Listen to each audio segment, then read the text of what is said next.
Hello, this is History Talk Part 4, and it's not about the Asir, but about the people of the goddess Danu. It's important because it's related to the spread of agriculture worldwide. So, I draw a map a little bit here. So Black Sea, Greece, Turkey, here, Caucasus Mountains, India, China, mountains, Persia, Europe, yeah, Egypt. So here's water, like that of course. You have a river here, you have a river there, some rivers. Here little ones and here the big ones. Yeah. The Nile.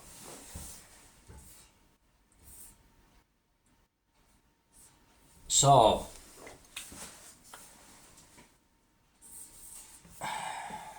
well, I'm going to write it down. We are in pursuit of, oh, here I am, of the goddess Danu. She was venerated and she was brought to Ireland by the mythic people, the Tuatha De Danann, means the people of goddess Danu. I read about that in a comic book when I was 20 years old. It was a very nice story called Slaying the Horned God, with lots of beautiful pictures and lots of violence. Comic book violence, yeah. So I was attracted to that at the time. But I wanted to investigate because there was a ring. It sang to me the song in that book, the story about this mythical king marrying this goddess Danu, and in his oath, his kingly oath, he vowed to protect his people and help the plants grow and the cow give milk. Okay? Fertility god. So, Tuatha De Danann. I'll say it here, Danu.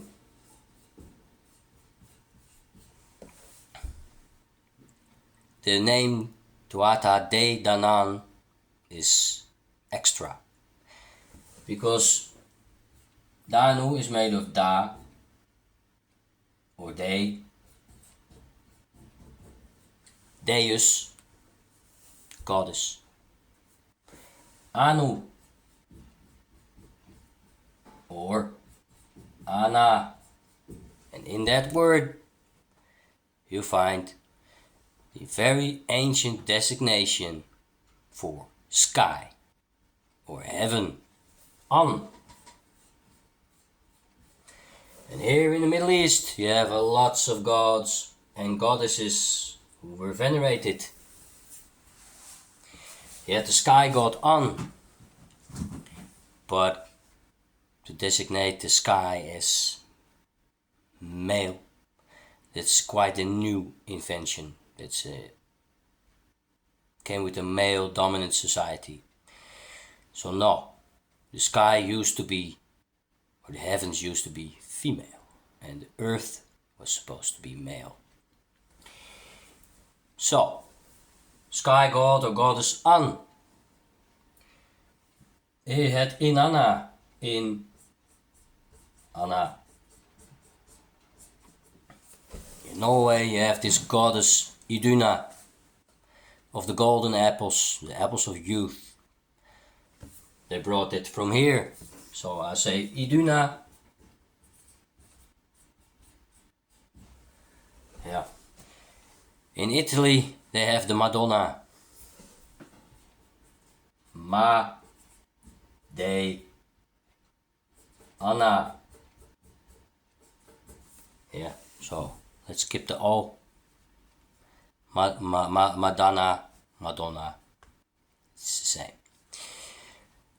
The Italians or the Romans or the Latin speaking peoples, they had anno. Anno, meaning a year. So the whole cycle of the sun, the heavens, yeah, or the cycle of life. Spring coming up, summer, autumn, winter. So this fertility goddess, yeah, with her horn. Yeah, this is the fertility goddess with horns, solar disc, and holding lightning in her hands. Yeah, with skirt. Yeah, and she sometimes she steps on a lion. Yeah, like remember Freya, Frigga. So Mother Earth, Mother Heaven. There didn't used to be a father. Not like that. There used to be a fertility god, like her consort. So the man used to take care of, that was their role. They helped the crops grow. And there is an ancient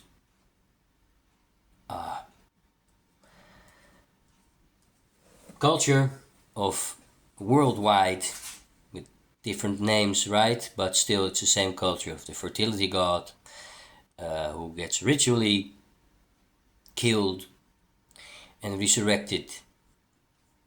So they actually killed their chosen god. So a man got chosen and he was the god in person. So the plants grew, and when they died, he died as well. And this second god came, the god of decline and the diminishing of the light and diminishing of plant life. So it's very old, it's prehistoric, it's pre-Stone Age probably. Yeah, so you don't have to do agriculture to venerate this god. This is a cycle of life. Plants grow bearing fruit, and declining, it's there. Even if you just pluck the fruit and don't grow crops. So, the earth used to be the man. So this is the earth, right? And the sky used to be a woman. You see that in Egypt. So she's bent over. Can you see that?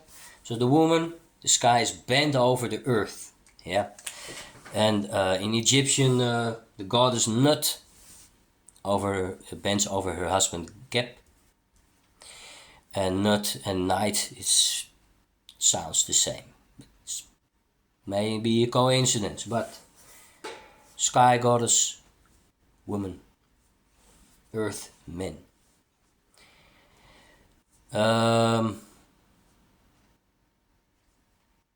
Nice sidetrack. Sex. So the men lay down and the women are on top. So when the man became dominant in society, the solar, they say the sun venerating peoples, yeah, fighting peoples, man dominant peoples. You get this sky god, Zeus, yeah, who is on top of all these women. And many times raping temple priestesses, well, anyway, the temple women, yeah.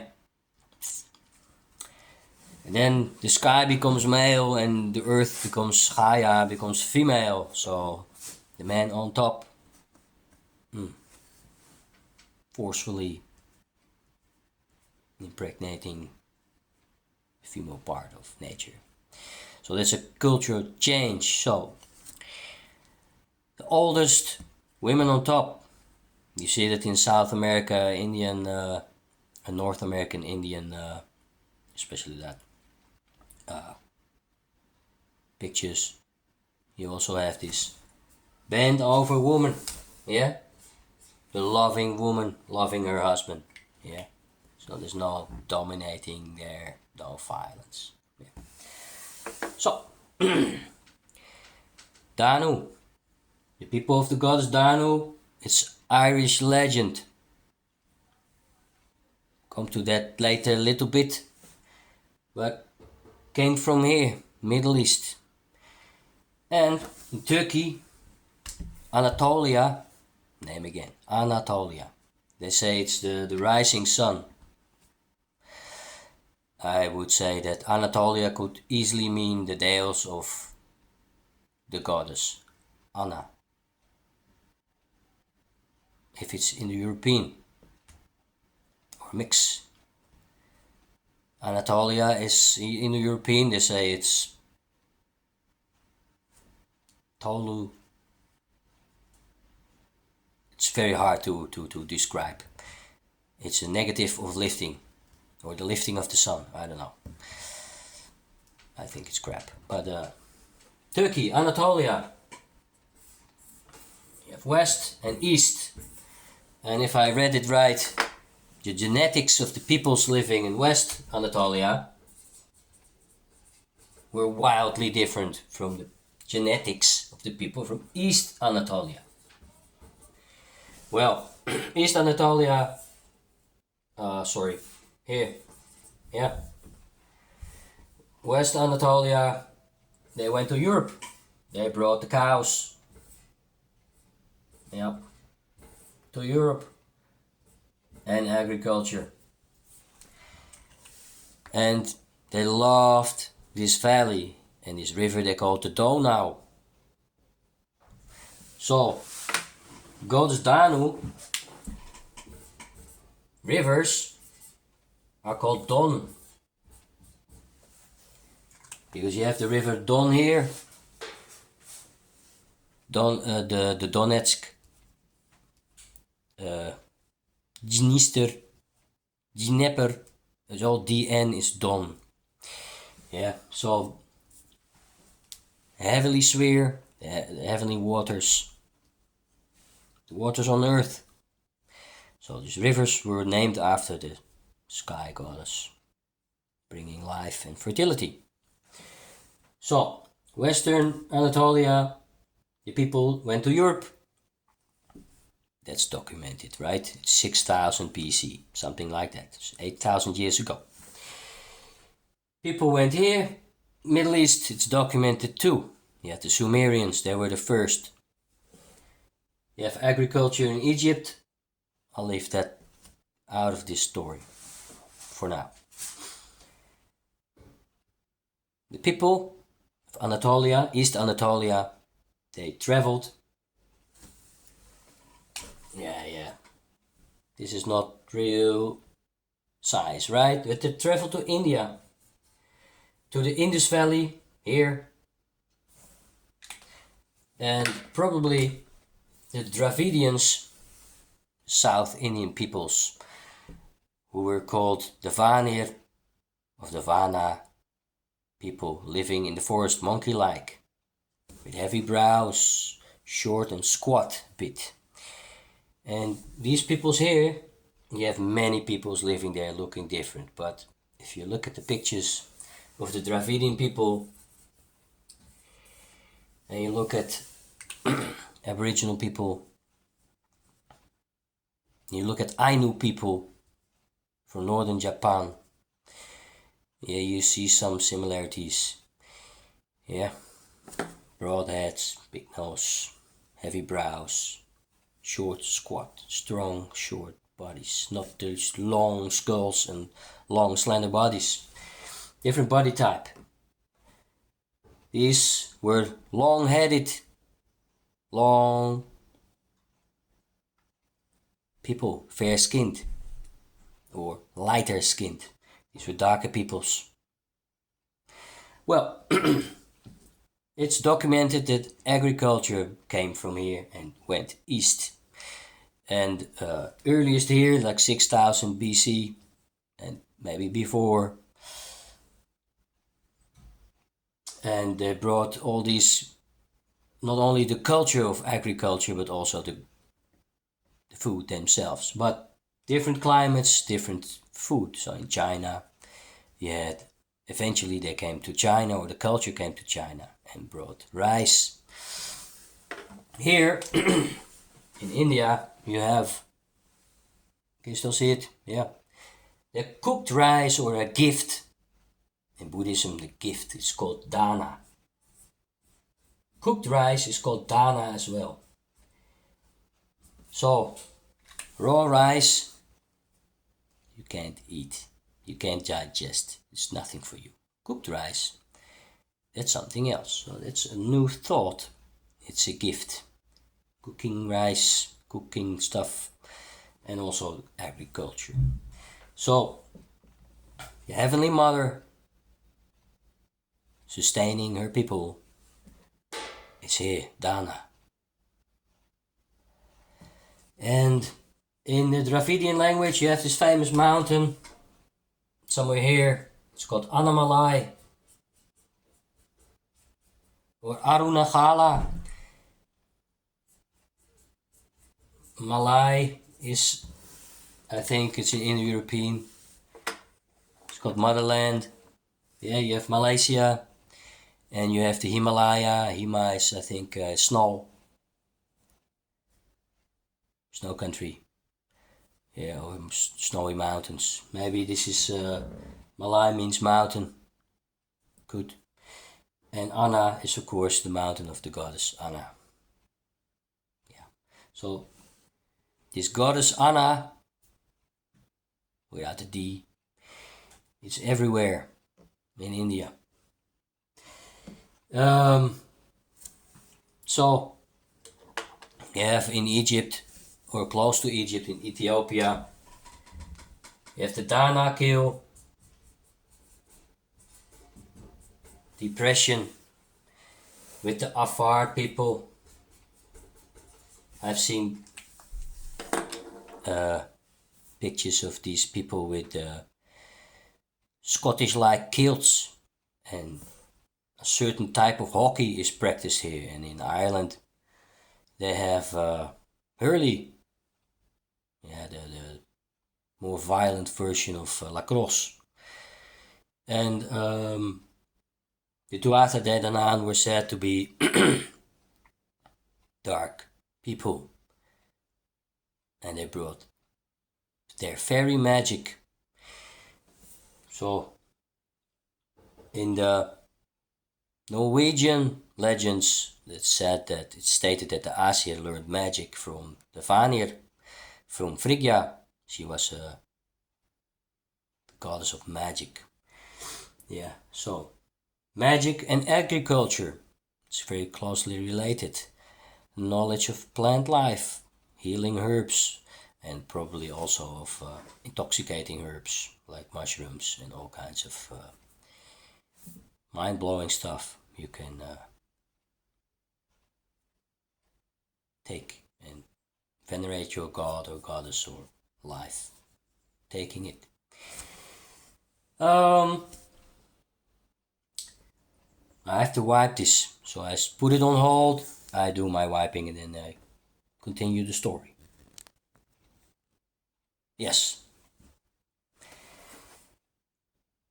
Watching the internet, or prowling the internet more, I came upon a picture of this little clay depiction of a shrine somewhere in Anatolia.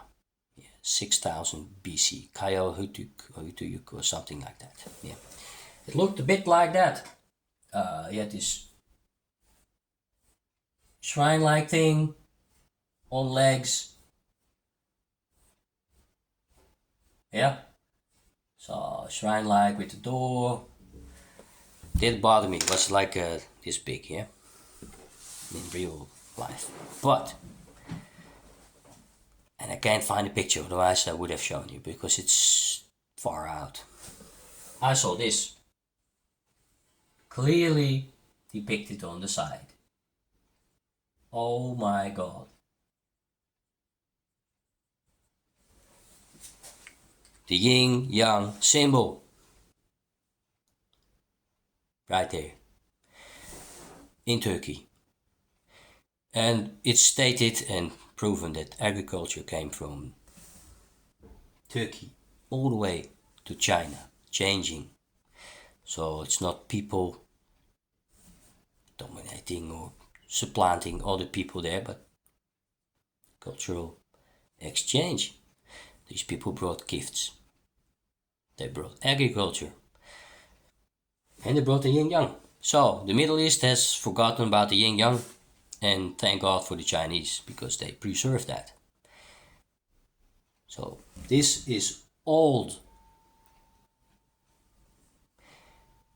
And the culture that's behind it is really old and widespread. So it's this knowledge about good and evil and good and the cycles of life. Because this cycle, it says it will never change, it will never stop, it will always change into this and that and this. Just the rhythm. Waxing moon, waning moon, waxing moon, waning moon. Yeah. So we already saw in, maybe you've seen my little film about the universe and the Big Bang. If you have an explosion and it just expands eternally, then it was a one-timer.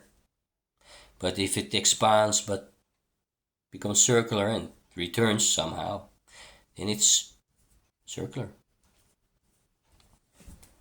Okay, so there's lots of culture behind this little symbol. And in China, you have, if you know a lot of Chinese, then correct me if I'm wrong. You have this famous square, Tiananmen.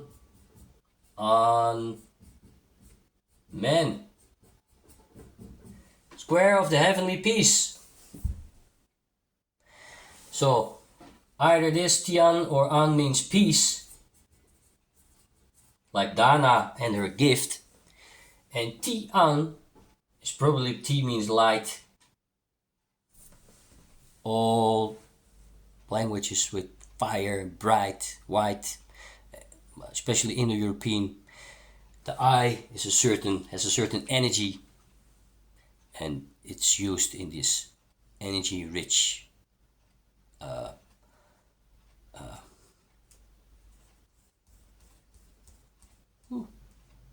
this where my English falls short, yeah. Phenomena, energy-rich phenomena like fire, bright, yeah. Tian, so light sky, heaven. An, peace, men, square. Yeah. An is here in the Chinese language. It's adopted. So this culture spread. So the goddess, the sky goddess, is venerated among this culture. And I stopped there because it gets very, very complicated, and it's very well documented by Joseph Campbell, comparative mythology about this worldwide spread of agriculture across the ocean to South America, and all graphic and stone designs. And yeah, so I'm not going to talk about that, but you can see that. So, as far as China, you find the sky goddess An. With agriculture, I'll leave that for the fun of it because it's too crazy to wipe out right now. Well, if you go west, you have, of course, Ireland, and you have Denmark.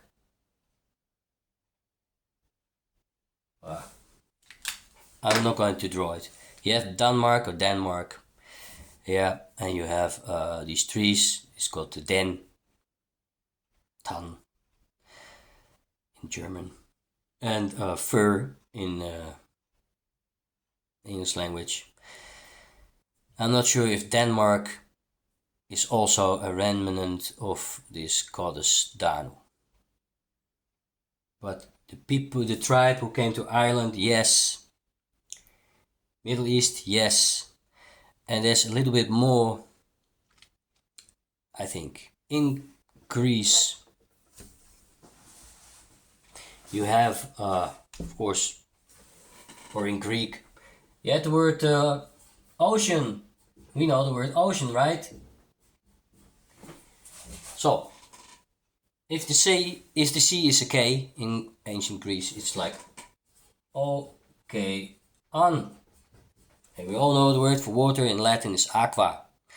And in the Proto-Indo-European, they found that the root is hequa.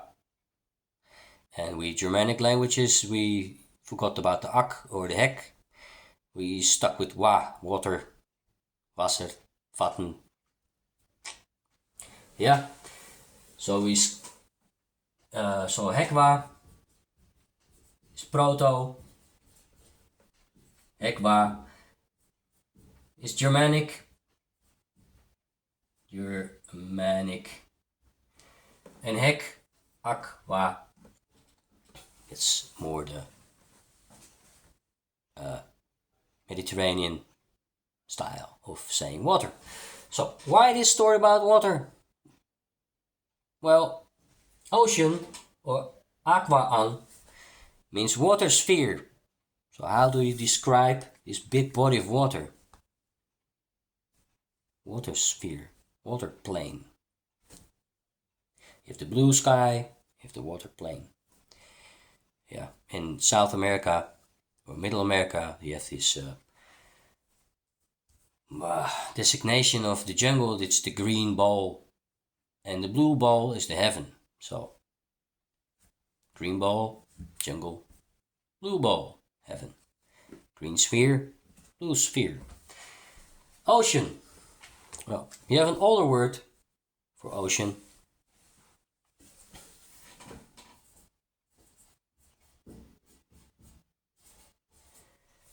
So, you have the end us, yeah? Like it's a person.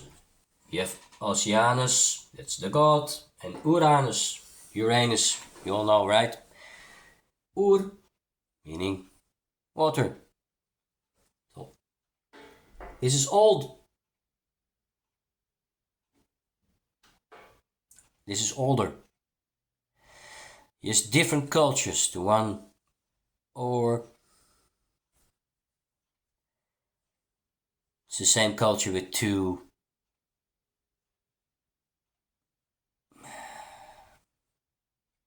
I'm not sure, with two styles of describing water.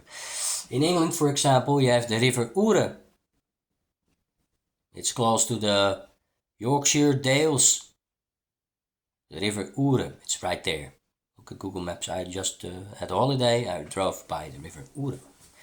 It's a very old designation of water.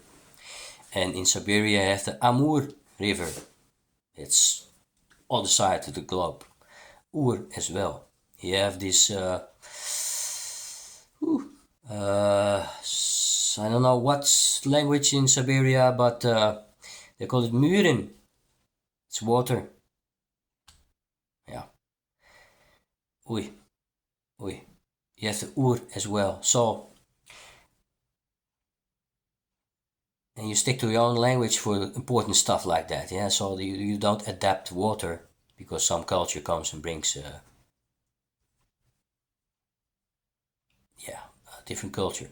So names for water, sky, and earth, mother, father, that It's deep in your system. You don't change that easy. So it's old words. So by way of designations of water and hydronyms, it's called the rivers, river names on this planet, you can also research peoples or culture and very old migrations or locations of people, who lived somewhere a long time ago.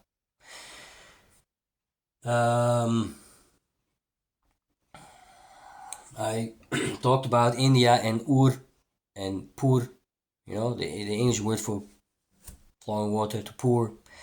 So there's a connection culturally. Goddess Danu, River Don, and Ur. Let's say it's the same, from the same culture, Uranus.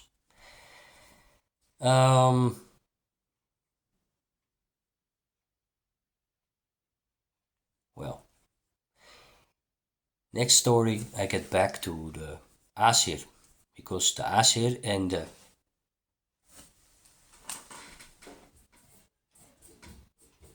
Dana, venerating peoples, and the Asa, they met in India. Ooh. You have the Asura and the Devis. They, goddess Asura, in Sanskrit legends. And the Asuras were, at best, they could be good, they could be bad. Yeah, and in Iran, so this is India, and in Iran, it was the other way around. Asuras were good. Yeah, so let's say the Asuras were good in Iran, and here the Devis were good in India. So demon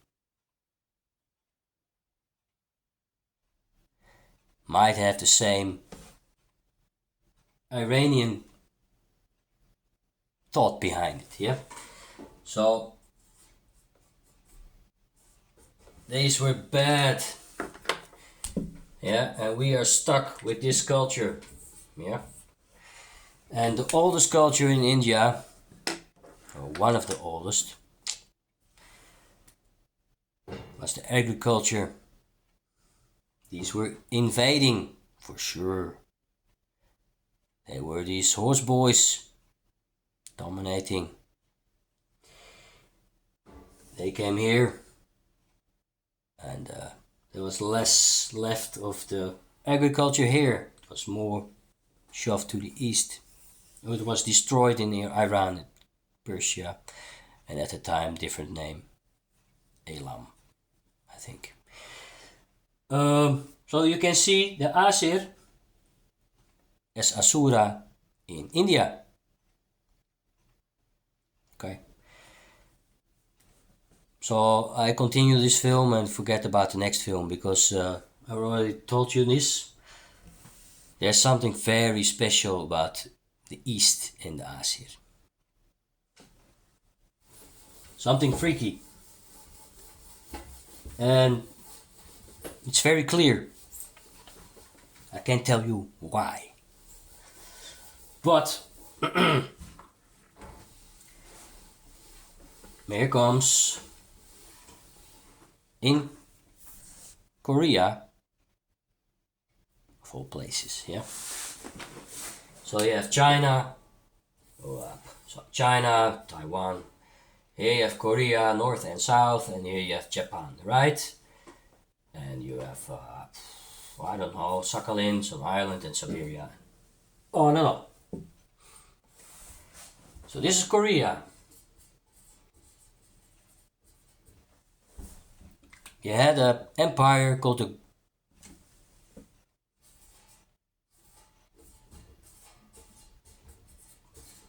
Joseon. Seon.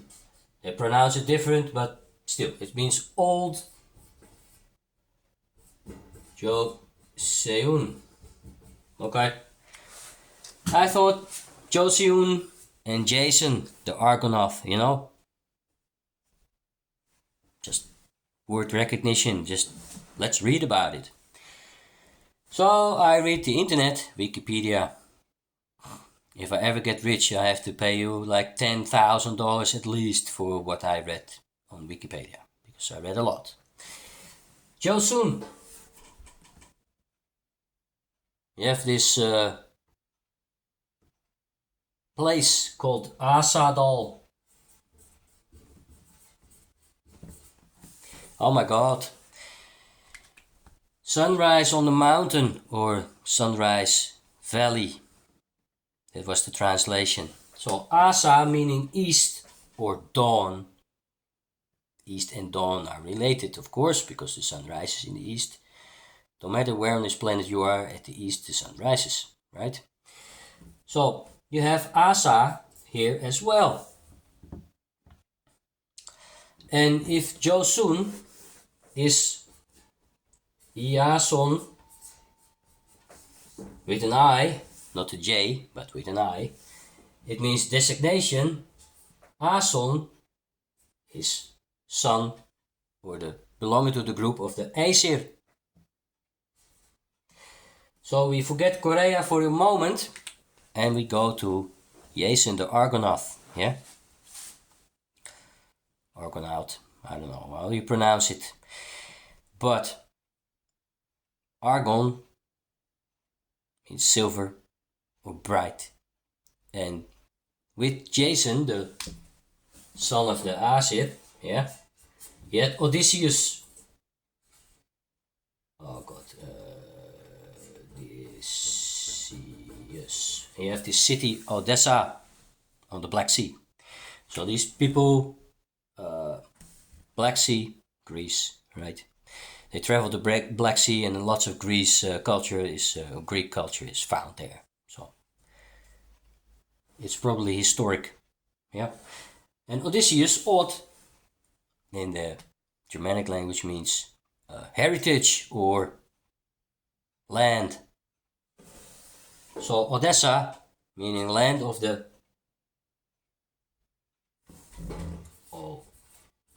Odessa, means Od Asa. Oh, land of the Aesir. So Odysseus is he preserves the culture of the Aesir in his name and in his being. So that's why that is his name, or it's a kingly name. The king preserves the culture, right? It's a fine designation of a good king, right? So that fits nicely in the story of Thor or Odin going, remember, from Troy, moving up north along the Black Sea coast.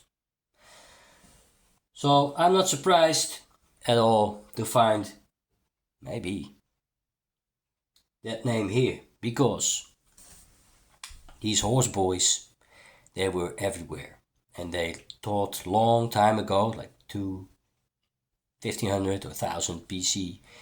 They taught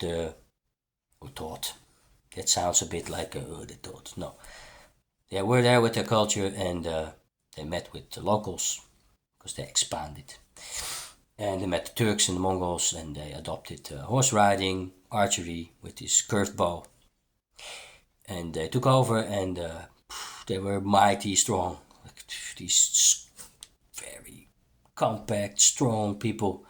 Like, oh my god! But yeah, they learn. So the Chinese, they talk about the Wusun. So here you have China in the north, you had the Wusun. I didn't think much of it, but they were horse people, yeah.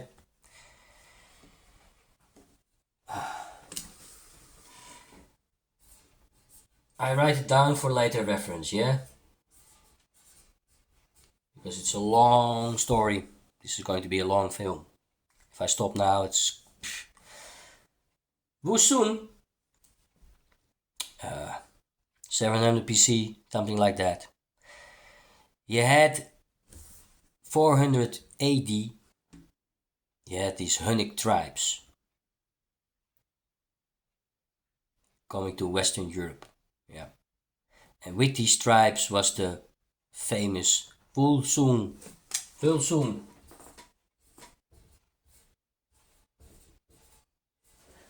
So what we miss is an L, but it's not that much. And this Vulsung tribe, we know from Wagner and the Ring des Nibelungen, yeah, but it's also an ancient northern legend, yeah, Germanic legend of the wolf clan. And the Hunnik, yeah, Hun could mean two things, either one, so it's the union. It's the union. It's almost there, Hunnik, the union of tribes coming from here all the way there, because you had the Silk Road, so people knew where the fat of the land was to be gotten, yeah? It was known. For a long time, this Silk Road, this trade here, yeah? And you have this steppe highway with the horse, you're really fast, so you move, you eat everything you can, you get some loot, and you go all the way to the big fat loot, and it's the Roman Empire, or the Byzantine Empire. Yeah. So, the Chinese recorded this as Wusun. Maybe they don't know the L, or that just wrote it down in their style, like I can understand this word, and Vulsung I don't understand. Or yeah, could be. I wouldn't be surprised that these wolf boys, yeah, went all the way from here to there in 400 AD. So the Aesir and their culture and descendants and related groups were all over the place for many hundred or thousand years. And I forgot if I already spoke to you about the Gutium, who invaded the Akkadian Empire. Did I already say that the Gutium probably were the Goths? Well, now I've said it, I have to explain a little bit. The Gutium were mountain people and didn't last long. For 200 years they dominated the place.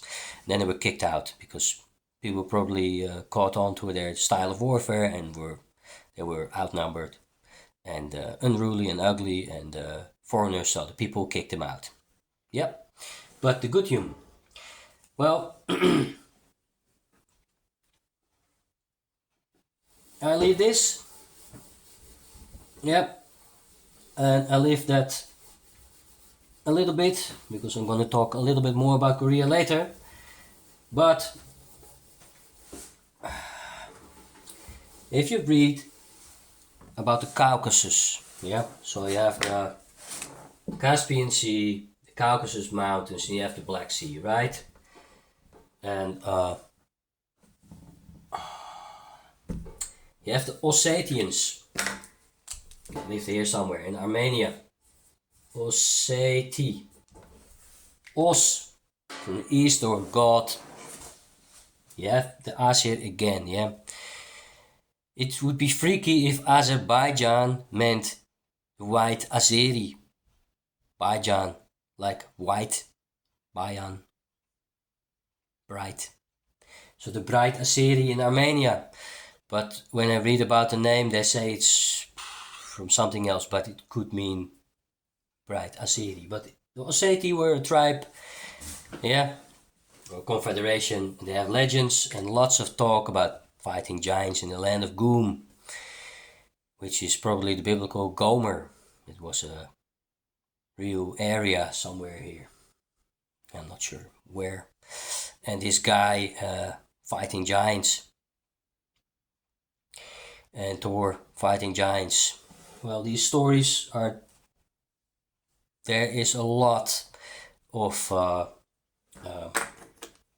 similarity between structures and topics in these Ossetian legends. So probably the Norwegians had Iranian style. Yeah. And maybe even looks. Could be. But the Osseti had this famous tribe, the Ashtar Geta. Geta means people, I think, or tribe. And you have this famous Italian union of people, the Ndrangheta. Yeah, means probably group too. So the Gothic or the Gutium, Geta, Guti, people Guti or Gothic, Gothi, probably means the same. Yeah. So it's not that far-fetched, I think, to equal the Guti with the Gothic. Okay. Back to Korea. In Korea, you have this famous god, it's called Dangun, who was wearing a twig and leaf suit like a, or dress like a, this fertility god, and he taught culture and agriculture to the peoples. Dangun. Here you have it, Dana again. Only this time a man, Dangun. Gun. So, in Korea, probably with agriculture, like this guy was agricultural god, came this name, Dana, sky. Something that important, you adopt the words, because it's so new to you. Yeah.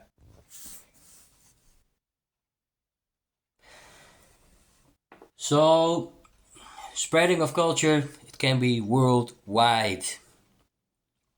And, well, now we're at it. We'll stick to a longer story, right? In Japan, you have the Ainu. They live here in the north. Here, Japan, Ainu. Ainu.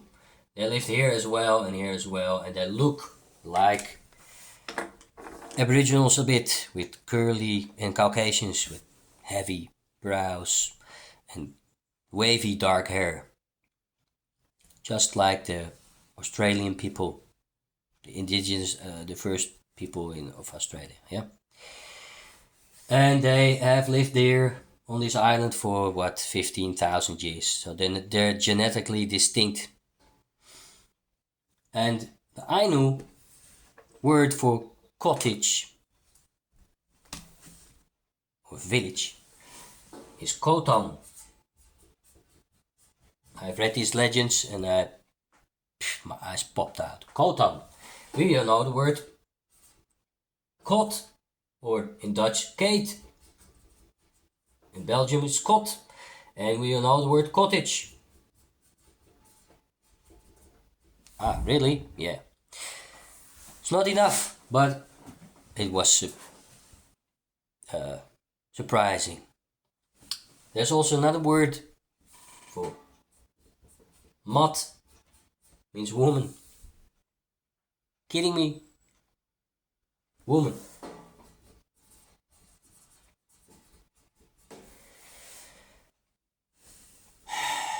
There's a tribe or a village called, or a person called Unmat. Unmat. And deep in Australia, you had this tribe, the Unmatjera. So if I look at the faces, I look at this Unmat, and I found it in Ainu people with faces looking alike. I think there is a connection there. And I don't know what, but there's a connection. In another film, we're going to talk about skulls, faces, and migration of peoples out of Africa, because you can see some stuff happening here.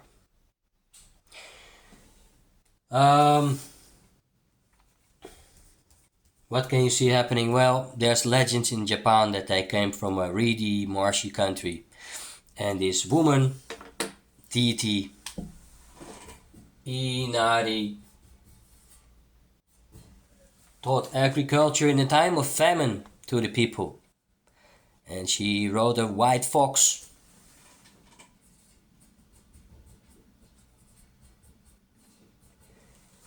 I did use the title of these films, like Inari Speaks, that's the YouTube channel, came from here. Yeah. And there's no white foxes in Japan. Not at all. You have to go to Siberia. So this legend is old.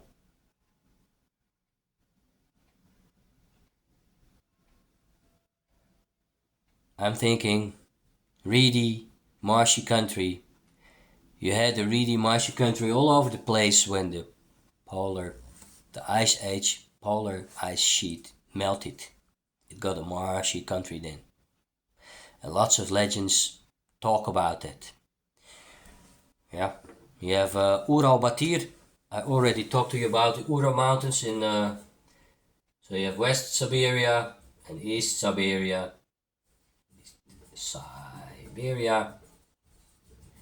And you have Bashkortostan with the Bashkirts.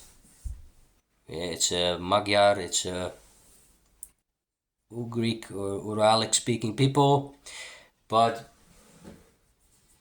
well, Bashkortostan, yeah, Stan means country. Asgard, I already said Asgard, could be. So there's different people, different culture, but not so different because they adopted stuff. And they have this story, Ura Batir. Batir means warrior. The French word battre means to fight, bat. Yeah. English not word bat as well. So this name is not. Oh, you have the word Ur. So it means everywhere, water everywhere. These mountains, water everywhere. Got lots of water here, lots of rivers, especially on this side. Here if you have steppe, yeah? So no water here for a long time. Then you got big rivers. And there's this legend, Urabatir. Very, very interesting. And they say, they talk about this, the water coming to the Ural Mountains for the first time. So there's legends with remembrance of the melting of the polar caps and the warming of the world and the coming of water to this place. And there's also lots of talk about reedy places everywhere surrounding this island where people lived. Could easily have been all somewhere here in Siberia. Because when the polar caps were there, the ice age sheets, there was no river going up north because there was ice there. So at best there were lakes there. And when the ice melted, there were bigger lakes, more lakes.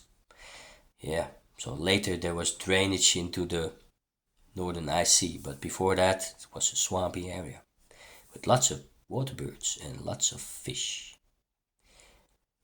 Now, next film is about water birds. Thank you for watching.